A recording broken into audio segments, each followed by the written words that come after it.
बिस्मिल्लाहिर्रहमानिर्रहीम। अस्सलाम वालेकुम स्टूडेंट्स। एक्सरसाइज नंबर 5.2 हम कर रहे थे। इसके हमने पहले 4 क्वेश्चंस और 4 टाइप्स हमने कर ली थी फैक्टराइजेशन की। आज हम इसकी टाइप नंबर 5 और 6 करेंगे। तो इन टाइप्स को समझने से पहले मैं इसके फार्मूलाज को थोड़ा सा एक्सप्लेन करना ज़रूरी समझता हूँ। टाइप नंबर 5 में जो मैंने फार्मूला लिखा है या टाइप नंबर 6 में फार्मूला लिखा है, ये आप लोगों ने एक्सरसाइज नंबर 4.2 में भी किए हुए हैं। तो इसके अंदर हमें कोई ज़्यादा मेहनत नहीं करनी पड़ेगी, बहुत इजीली आप अच्छी तरह इसको समझ सकते हैं। बस इनका डिफरेंस देख लें कि जब आपके पास दो वैल्यूज़ का होल क्यूब होगा, यानी a प्लस बी का होल क्यूब हो या a माइनस बी का होल क्यूब हो, तो और फार्मूला जनरेट होता है। और इसी तरह अगर आपके पास a cube plus B cube और a cube minus B cube हो, अलग अलग क्यूब लगे हों, तो फिर और किस्म का फार्मूला जनरेट होता है। तो आप देखें, जब आपके पास होल का क्यूब होगा तो क्या इसमें निशानी होगी, इसकी जो इस साइड वाली ये जो हमारे पास ओपन होगी वैल्यू, इसके अंदर ये होगा कि दो वैल्यूज़ यानी फर्स्ट वाली और लास्ट वाली हमेशा क्यूब वाली होंगी। देखें a3, ये फर्स्ट वाली वैल्यू a3 और ये लास्ट वाली यानी b सेकंड वैल्यू है, तो ये इसके लास्ट में आ जाएगी। इसी तरह इसको देखें, यहाँ a और b है तो a3 और b3 ये फर्स्ट और लास्ट हो जाएगी। अब अगर ये प्लस वाला है तो यहाँ सारी की सारी वैल्यूज़ प्लस वाले में प्लस की ही होंगी, लेकिन अगर माइनस वाला फार्मूला है तो ये सेकंड वैल्यू और लास्ट वाली वैल्यू हमेशा माइनस की होगी। एक तो आप लोगों ने ये बात याद रखनी है। दूसरा ये कि जो ये सेंटर वाली दो वैल्यूज़ होंगी, इन दोनों के साथ 3 लाजमी मल्टीप्लाई होगा और जो फर्स्ट वैल्यू होगी उसका स्केयर होगा। देखें a है, फर्स्ट वैल्यू आपके पास a है और सेकंड वैल्यू आपके पास a है, तो देखें फर्स्ट वाली वैल्यू उसका हमेशा स्केयर आएगा, सेकंड वैल्यू वैसे ही। और इसी तरह जब आप इस पे आएंगे तो सेकंड वाली वैल्यू पर स्केयर आएगा, लेकिन फर्स्ट वाली वैल्यू वैसे की वैसी होगी। तो इसका स्ट्रक्चर याद करने का तरीकाकार ये है कि आप याद करेंगे a3, अब यहाँ पे कुछ साइन में यूज़ नहीं कर रहा, चलिए यूज़ कर लेता हूँ। a3 plus 3 a square b plus 3 a b square plus b3। अब इसको हमने याद कैसे करना है? इसको याद करने का तरीकाकार ये है कि अगर प्लस वाला होगा तो सारे प्लस, अगर माइनस का होगा तो इधर और इधर माइनस आएगा। अब इसका स्ट्रक्चर कैसे याद करना है? आपने ब्रैकेट्स की फॉर्म में वो ऐसे a3 plus 3 a square b plus 3 a b square plus b3। क्या मतलब? जो आपके पास फर्स्ट टर्म होगी वो इधर फर्स्ट आएगी, इधर फर्स्ट आएगी, इधर फर्स्ट, यानी पहली ब्रैकेट में फर्स्ट वैल्यू आएगी। और b जो सेकंड वैल्यू है आपकी, इधर भी सेकंड वैल्यू आएगी, इधर भी सेकंड वैल्यू आएगी और इधर भी सेकंड वैल्यू आएगी। ये तो तब है जब आपके पास जो फार्मूला है वो प्लस वाला हो, लेकिन अगर यही फार्मूला आपके पास माइनस की फॉर्मेशन में आ गया तो यहाँ माइनस आएगा, फर्स्ट वैल्यू के बाद माइनस आएगा और लास्ट वैल्यू से पहले माइनस आएगा। ये फार्मूले का स्ट्रक्चर आपने याद करना है। अगर आपको ये स्ट्रक्चर याद हो गया तो क्वेश्चन बहुत आसान हो जाएंगे। चलिए अब हम इसके क्वेश्चन करते हैं, उसके बाद हम इसकी टाइप नंबर 6 को डिस्कस करेंगे। देखिए, ये क्वेश्चन नंबर 5 का मैंने फर्स्ट पार्ट लिखा है और मैंने आपको बताया था कि आपको लाजमी बात है कि दो वैल्यूज़ ऐसी लाजमी मिलेंगी जिनके ऊपर क्यूब की वैल्यू होगी, यानी क्यूब होगी, किसी न किसी नंबर का होल क्यूब होंगी। तो ये देखें, एक आपके पास x है, ये x का क्यूब है, ये किसी भी वैल्यू का क्यूब नहीं बन सकता। ये तो स्केयर है, ये भी किसी का क्यूब नहीं बन सकता। ये -64 है, ये किसी न किसी वैल्यू का क्यूब है। अब किस वैल्यू का क्यूब है? ये 4 का क्यूब है। एक स्टेप करता हूँ ताकि आपको ये समझ आ जाए। 48x माइनस 12x की 2 माइनस 4 की पावर 3। अच्छा, अब मैंने आपको बताया था कि इसकी फॉर्मेशन कैसे बनानी है। फॉर्मेशन के अंदर मैंने आपको लिख के दिखाया था, अभी मैं दोबारा आपको दिखाता हूँ कि नेगेटिव वाले में फर्स्ट वाली वैल्यू के बाद नेगेटिव होता है और लास्ट वैल्यू के साथ भी नेगेटिव होता है। यानी हम इस स्ट्रक्चर को यहाँ पे चले एक दफ़ा लिख लेते हैं कि हमारे पास आएगा a3 minus 3a2b plus 3ab square minus b cube. तो इस स्ट्रक्चर को अगर हम फॉलो करेंगे तो ये a माइनस b का होल क्यूब होगा। अब देखें, फर्स्ट वाली वैल्यू के बाद नेगेटिव वाली वैल्यू और लास्ट वाली भी नेगेटिव वाली वैल्यू। नेगेटिव वाली जो लास्ट वैल्यू होती है वो हमेशा किसी ना किसी नंबर का क्यूब होती है। तो हम क्या करेंगे, x3 के बाद नेगेटिव वाली वैल्यू को लिखेंगे, इसको फॉलो करते हुए माइनस 12x स्केयर। अब मैंने 4 की पावर 3 क्यों नहीं लिखा? 4 की पावर 3 मैंने इसलिए नहीं लिखा कि वो क्यूब है और क्यूब को हमने लास्ट में लिखना है। अब 48x माइनस 4 की पावर 3। फिर दोबारा देखें, मैंने अरेंज किया है इस एक्सप्रेशन को अरेंज करते हुए मैंने साइन का ख्याल किया है कि लास्ट वाली वैल्यू जो है वो नेगेटिव वाली होती है लेकिन वो क्यूब होती है, तो लास्ट वाली वैल्यू के साथ मैंने नेगेटिव का साइन लगा दिया। अब देखें जब इसको कंप्लीट करना है तो सिर्फ हमें ए और बी की ज़रूरत है, यानी फर्स्ट क्यूब वाली वैल्यू और लास्ट क्यूब वाली वैल्यू का होल क्यूब लगाना है। लेकिन इससे पहले आपको इसका स्ट्रक्चर बनाना है ताकि हम चेक करें कि हमने जो ये लिखा है ये फार्मूले को फॉलो भी करता है या नहीं। वो क्या स्ट्रक्चर मैंने बताया था, मैंने कहा था आपने लिखना है A3 minus 3 A square B plus 3 B square minus B cube. अब ये कैसे मैंने बनाया है, देखें ये आपके पास ए क्यूब यानी फर्स्ट टर्म माइनस 3 ए की पावर 2 यानी फर्स्ट वाली वैल्यू की पावर 2 और बी वाली वैल्यू वैसे की वैसे प्लस 3 ए वैसे और बी यानी सेकंड वैल्यू का स्केयर माइनस लास्ट वैल्यू का स्केयर। अब आप देखें आपके पास फर्स्ट वैल्यू एक्स है तो यहाँ आप एक्स लिखेंगे, यहाँ एक्स लिखेंगे और यहाँ मैंने आपको कहा था फर्स्ट वाली वैल्यू में और फर्स्ट ब्रैकेट में आपने फर्स्ट टर्म यानी एक्स लिख देना है। और ये 4 है, 4 का जो क्यूब होता है वो 64 होता है और 4 आपकी लास्ट टर्म है तो 4 आपका यहाँ भी आएगा, 4 यहाँ भी आएगा और 4 यहाँ भी आएगा। अब आपने इस स्ट्रक्चर को फॉलो करना है कि फर्स्ट क्यूब वाली वैल्यू और लास्ट क्यूब वाली वैल्यू लिखनी है। फर्स्ट आपके पास x है, लास्ट आपके पास 4 है, इसका होल का क्यूब लगा देना है। देखिए जैसे हमने a माइनस बी की पावर 3 लिखा, इसी तरह हम x माइनस 4 की पावर 3 लिखेंगे और ये सारी की सारी वैल्यूज़ जब इसको क्लोज करते हैं तो ख़त्म हो जाती हैं और ये आपका आंसर आ गया।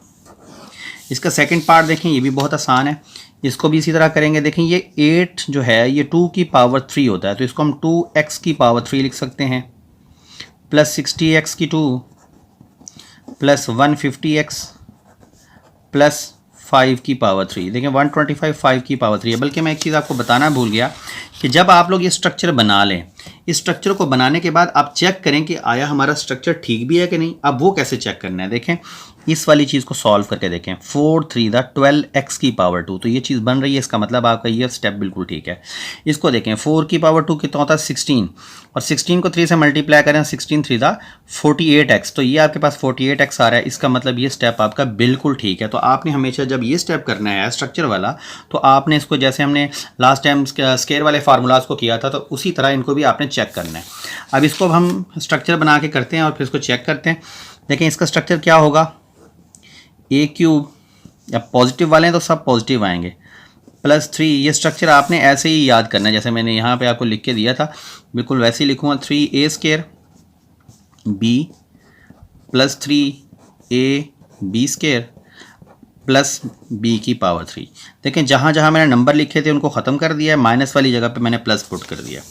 अब देखें इसकी फर्स्ट टर्म क्या है 2x तो यहाँ आपके पास 2x आएगा, यहाँ 2x आएगा, इधर भी 2x आएगा। ये 5 आपकी सेकंड टर्म है तो लास्ट टर्म है तो 5 5 और 5 आएगा।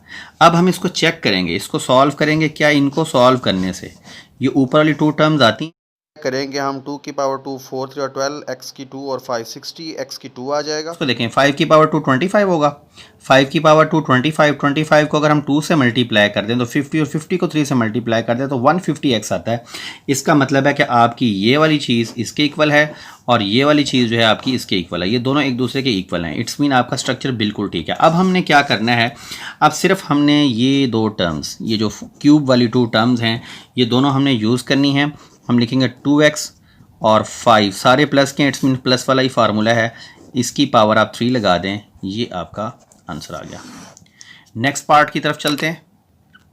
ये देखिए बेटा ये इसका पार्ट नंबर 3 है, ये भी बिल्कुल वैसा ही क्वेश्चन है। एक चीज़ और याद रखें कि इस क्वेश्चन के अंदर जब भी आपकी टर्म्स होंगी 1 2 3 4 होंगी और 2 टर्म्स ऐसी लाजमी होंगी जिनमें क्यूब बनता होगा और नेगेटिव वाले अगर होंगे तो 2 नेगेटिव लाजमी होंगे, 2 नेगेटिव लाजमी होंगे तो नेगेटिव वाला फार्मूला बनेगा। अगर पॉजिटिव वाले हैं तो सारे पॉजिटिव होने चाहिए। अगर एक नेगेटिव है या आपके पास जो है क्यूब वाली 2 टर्म्स नहीं है तो इसका मतलब ये फार्मूला अप्लाई नहीं होगा, फिर उसको हम किसी और तरीके के साथ करेंगे। देखें क्यूब बनाने के लिए मैंने इसको x की पावर 3 लिख लिया और 216 जो है वो 6 की पावर 3 होता है, इसके फैक्टर बना के आप इसको बना सकते हैं। अच्छा इसके बाद मैंने क्या करना होता है, मैं इसके बाद हम इसका स्ट्रक्चर लिखते होते हैं। स्ट्रक्चर मैंने यहाँ राइट कर दिया है, इसमें हम वैल्यूज पुट करेंगे। देखें पहली वैल्यू हमारे पास x है, अगर यहाँ x है तो हम इधर भी x लिखते हैं, इधर भी x लिखते हैं और इधर भी x।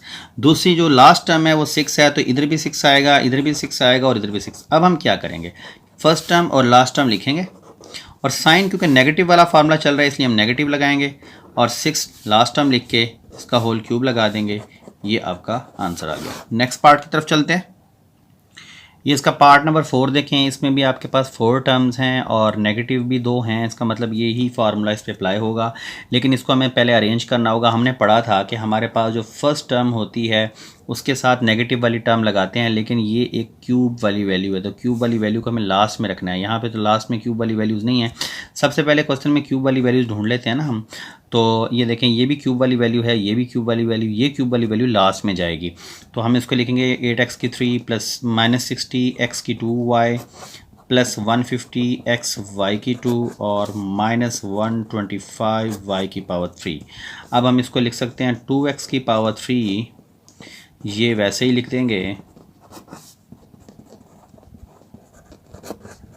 और इसको लिखेंगे 5y की पावर 3। अब देखें ये क्यूबिक फार्मूला की अब देखें क्यूबिक फार्मूले का स्ट्रक्चर लिखेंगे। यहाँ पे हम इसको लिखेंगे a3 - 3 a² b। उम्मीद है आपको ये स्ट्रक्चर याद हो चुका होगा। इसको हर क्वेश्चन में जब आप बार बार लिखेंगे तो ये आपको याद होगा। अच्छा, ये अब हम लिखने के बाद क्या करते होते थे, ये 2x जब है तो इसका मतलब इधर भी 2x आएगा, इधर भी 2x आएगा और इधर भी 2x आएगा। और लास्ट टर्म 5y है तो इधर भी 5y आएगा, इधर भी 5y आएगा, इधर भी 5y आएगा। इसके बाद हम इसको चेक कर सकते हैं। इसको देखें और इसको देखें, क्या इनको मल्टीप्लाई करने से ये बनता है। देखिए इसको करेंगे तो 3 to the 6, 6 5 3 to the 6 नहीं, सॉरी, ये 2 की पावर 2 है, 2 की पावर 2 4 होगा, 4 3 12 एंड 12 5 60। ये बिल्कुल ठीक है। 60x की 2y, ये बिल्कुल इसके मुताबिक आ रहा है। इसको देखें 5 की पावर 2 25 होगा, 5 5 25, 25 को 2 से मल्टीप्लाई करेंगे 50 और 50 उसी से मल्टीप्लाई करेंगे 150। इसका मतलब ये बिल्कुल ठीक हमारा स्ट्रक्चर जो है वो इसको फॉलो कर रहा है फार्मूले को। अब हम क्या करेंगे, फार्मूले को कंप्लीट करने के लिए हम ये फर्स्ट और लास्ट क्यूब वाली वैल्यू लिखते होते हैं, 2x - 5y, और इसके ऊपर पावर 3 लगा देनी है हमने, और यही आपका आंसर आ गया। इसके बाद टाइप नंबर 6 की तरफ चलते हैं। टाइप नंबर 6 देखें, टाइप नंबर 6 भी हम चैप्टर नंबर 4 में कर चुके हैं। इस फार्मूले को हम वहाँ पे भी पढ़ चुके हैं। इस फार्मूले को गौर से देखें। जब हमारे पास अलग अलग वैल्यूज़ का क्यूब होता है तो हम क्या करते होते हैं, एक दफ़ा उसको विदाउट पावर लिखते हैं। यानी a3 + b3 है तो हम a + b लिखेंगे, a3 - b3 है तो उसको हम a - b यानी विदाउट पावर लिख लेंगे। उसके बाद क्या करते हैं, उसके बाद ये जो फर्स्ट टर्म होती है इसका स्केल लेते हैं। देखें यहाँ भी फर्स्ट टर्म का स्केल ले रहे हैं। उसके बाद प्लस वाला फार्मूला है तो नेगेटिव साइन आएगा, और नेगेटिव वाला फार्मूला है तो प्लस साइन आएगा यहाँ पे। अच्छा, अब क्या होगा, इन दोनों टर्म्स का प्रोडक्ट, यानी ए बी है तो ए बी लिखेंगे, यहाँ 3 4 होगा तो 3 4 को मल्टीप्लाई करके लिखेंगे, यहाँ एक्स वाई होगा तो एक्स वाई को मल्टीप्लाई करके लिखेंगे। देखें यहाँ भी ए बी को मल्टीप्लाई करके लिखा। उसके बाद जो लास्ट टर्म होती है हमारी, उसका भी हम स्केल लेते हैं। इधर भी देखें लास्ट टर्म का हमने स्केल लिया। तो अब इस फार्मूले को मैं फॉलो करवाऊँगा और इसके मुताबिक अब हम क्वेश्चन करेंगे। देखें ये आपके पास 27 + 8x³ है, तो ये 27 जो है ये 3 की पावर 3 है, और 8 जो है ये 2x की पावर 3 है।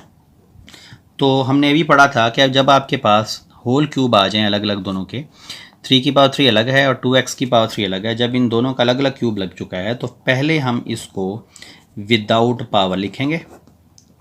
उसके बाद हम क्या करेंगे, फर्स्ट वाली वैल्यू का स्केल लेंगे, प्लस वाला फार्मूला है तो नेगेटिव साइन आएगा और इन दोनों का प्रोडक्ट आएगा। इस बात को अच्छी तरह समझिएगा, नेक्स्ट क्वेश्चन भी अभी हम करेंगे, आपकी प्रैक्टिस हो जाएगी। इसके बाद फिर प्लस का साइन और सेकंड वैल्यू का हमेशा स्केल आएगा। अब देखें क्या होता है, इसको लिखेंगे 3 + 2x, 3 का स्केल ले लें 9 -3 to the 6x + 2 की पावर 2 4x की पावर 2। ये आपका रिजल्ट आ गया।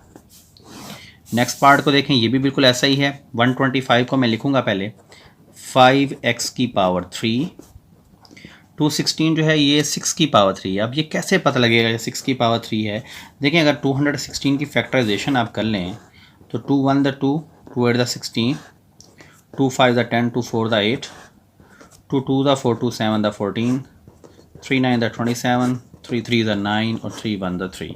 तो ये आपके पास आया 2 × 2 × 2 × 3 × 3 × 3। देखें 2 की पावर 3 और 3 की पावर 3 लिख सकते हैं इसको हम। 2 की पावर 3 मल्टीप्लाई 3 की पावर 3। अब इन दोनों नंबर्स को मल्टीप्लाई करें 3 टू द 6 की पावर 3, तो ये 6 की पावर 3 हम ऐसे बनाते हैं। ऐसे आप किसी भी नंबर का क्यूब बना सकते हैं। तो इसको लिखेंगे 6y की पावर 3। अब जब आपके पास अलग अलग क्यूब आ गए तो हम क्या करेंगे, पहले विदाउट पावर लिखेंगे, यानी 5x माइनस 6y। उसके बाद मैंने आपको बताया था पहली वाली वैल्यू जो भी होगी उसका आप स्केयर लेंगे, फिर माइनस वाला फार्मूला है तो यहाँ प्लस आएगा ब्रैकेट में। अब इन दोनों को मल्टीप्लाई करेंगे, यानी 5x को मल्टीप्लाई करेंगे हम 6y के साथ, फिर प्लस का साइन लगाएंगे और जो हमारे पास सेकंड वैल्यू है उसका भी स्केयर ले लेंगे। अब आएगा 5x माइनस 6y, 5 का स्केयर आएगा 25, x की पावर 2, 5 6 30, xy 6 का स्केयर 36, y की पावर 2। ये आपका रिजल्ट आ गया। ये थर्ड पार्ट देखें आप लोग, इसके अंदर ये 64 जो है ये 4x की पावर 3 है, 27 3y की पावर 3 है। इसके लिए भी हम क्या करेंगे, पहले विदाउट पावर लिखेंगे 4x प्लस 3y। उसके बाद हम ये फर्स्ट वाली वैल्यू का स्केयर लेंगे, माइनस लगा के इन दोनों का प्रोडक्ट होगा 4x और 3y का, फिर प्लस सेकंड वाली वैल्यू का स्केयर लेंगे। ये स्ट्रक्चर बेटा आप लोगों ने याद रखना है, पहले विदाउट पावर, फिर फर्स्ट का स्केयर, प्लस वाला है तो माइनस, माइनस वाला है तो प्लस, और सेकंड का स्केयर। अब देखें क्या होगा, 4x प्लस 3y, 4 का स्केयर आएगा 16, x का स्केयर आएगा x की 2 माइनस 4 3 12, xy प्लस 3 का स्केयर 9, y की पावर 2, और ये आपका आंसर आ गया। लास्ट पार्ट देखें, इसके अंदर भी बिल्कुल हमने ऐसा ही करना है। इसको पहले लिखेंगे 2x की पावर 3 और 5y की पावर 3। अब देखें अलग अलग क्यूब है तो हम क्या करेंगे, पहले विदाउट पावर लिखेंगे, फिर फर्स्ट वाली जो वैल्यू है उसका स्केयर लगाएंगे, प्लस वाला फार्मूला है तो माइनस आएगा, दोनों का प्रोडक्ट आएगा, प्रोडक्ट मीन दोनों को मल्टीप्लाई करेंगे, उसके बाद फिर प्लस जो लास्ट वैल्यू है 5y उसका भी स्केयर। अब बस इसको सिंप्लीफाई करेंगे, हमारा आंसर आएगा 2x प्लस 5y, 2 की पावर 2 क्या आएगा 4x की पावर 2 माइनस 2 5 10, xy प्लस 5 की पावर 2 क्या आएगा 25, y की पावर 2। तो ये आपका रिजल्ट आ गया। तो यूँ बेटा आपकी एक्सरसाइज 5.2 की फैक्टराइजेशन की ऑल टाइप्स कंप्लीट हो चुकी हैं। यहाँ तक करने के बाद आज के लिए बस इतना ही बेटा, फिर मिलेंगे इंशाल्लाह नेक्स्ट एक्सरसाइज के साथ। अल्लाह हाफिज़।